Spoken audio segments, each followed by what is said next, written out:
長はこの辺りの地形や水位など全て把握しておりますので、ぶつかることはありません。安心して楽しんでください。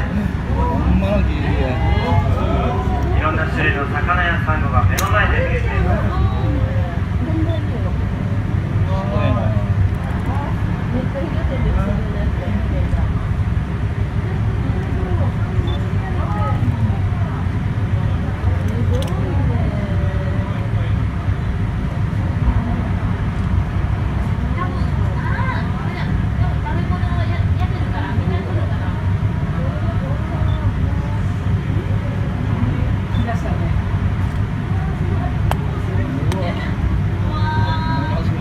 縞模様の六線スズメダイや白っぽいリスズミなどがたくさん見えています。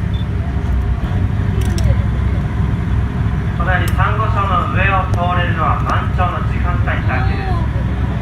皆さんいい時間帯にご乗船いただいています。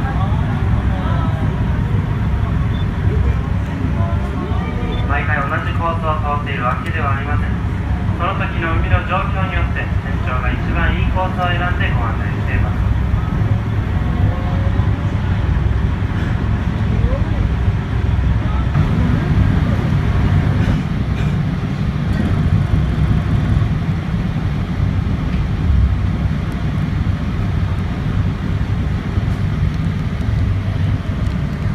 目の前では白っぽいリスズミや少し紫色のメダカ花色が見えています。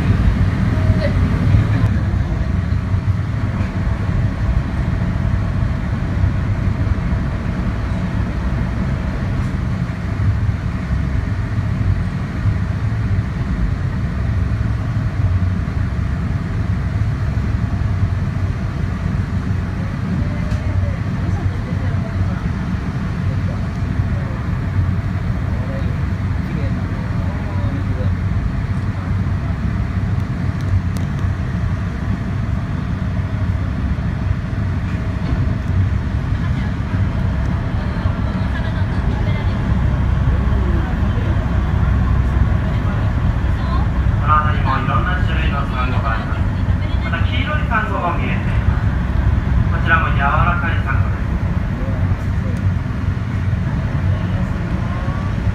いろんな種類のサンゴが重なり合って